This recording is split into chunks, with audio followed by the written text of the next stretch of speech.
But yeah, when I was locked up in the prison, the norteño was like, suck on my pito right now.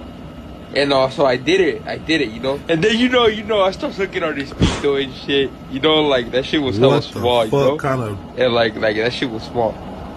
He's so Like that, fool. casual about it, Like for real, bro, is your pito this small, bro? That's Is your nasty pito this work. small? And so then I started like just like playing with it with my dedos, you know, just playing with it, you know, like the norteño was actually just like liking it. He was, and I he's called, just so cool I about called the it. homie over. Like I called the homie over. I'm like, hey, wait, come look at his little pito, you know.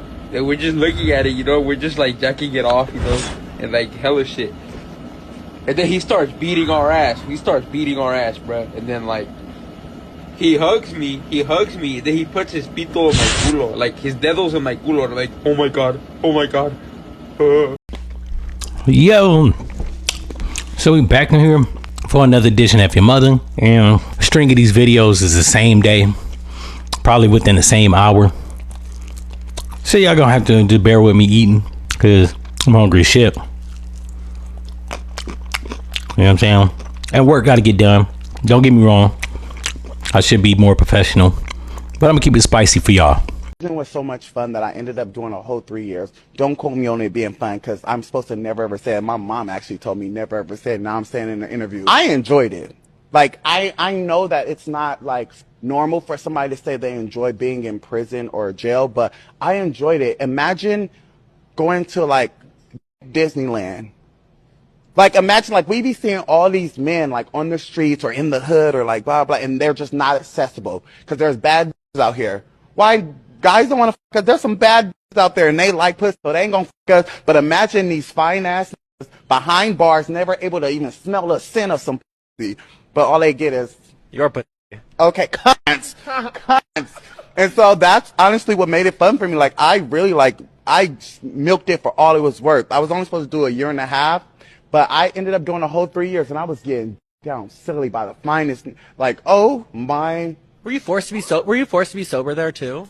No. Yo, so we back in here for another edition of F-ya-Motha. And as a disclaimer, we don't knock anybody's lifestyle. I got LGBT friends, so I got no disrespect, no hate going y'all way. However, I do here at the F-ya-Motha show crack cynical jokes. And nobody is above reproach or reprieve of a good joke.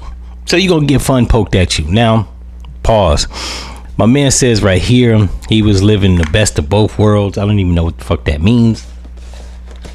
And, yeah, I got a couple friends and family members that have been to prison. They'll tell you all that shit you see on Oz or TV shows.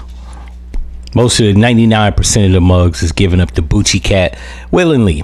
There is no grape up in there, as you've seen from the one dude, the tatted up Mexican, talking about he was sucking on pito, and he was liking it.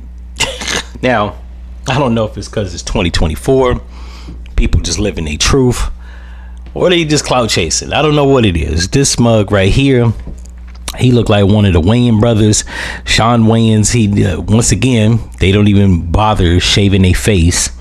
They just get on there with a full-on mustache, goatee, beard, and start talking about how they was draining nut sacks. But I digress. But this speaks to a deeper issue. I don't know if it was purely sexually driven, or the fact that people were impoverished.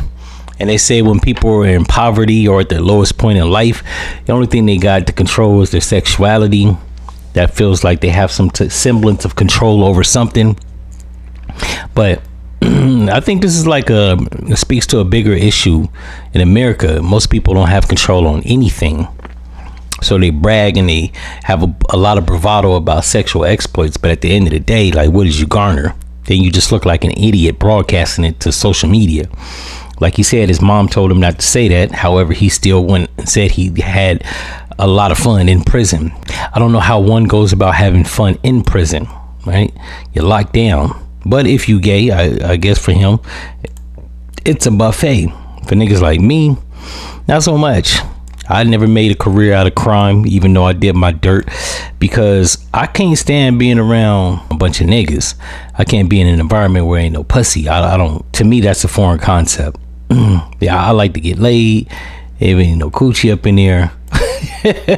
It's just not the place for me. Even if I don't get laid every day, the possibility of in being on the free world and getting laid is endless. I can go to a bar, I can go somewhere, I can conjure up a good time. You in prison, there's no good time to be had, and I don't want to be around people with sharp knives and objects and unhinged drug addicts. That's just where I'm at with it. Like, some people may like that environment. Me, I don't like to have my life in jeopardy. The possibility of having a physical altercation over stupidness. So I stay on the free streets of America. In any event, if y'all like this episode, you know what to do, and I'm out.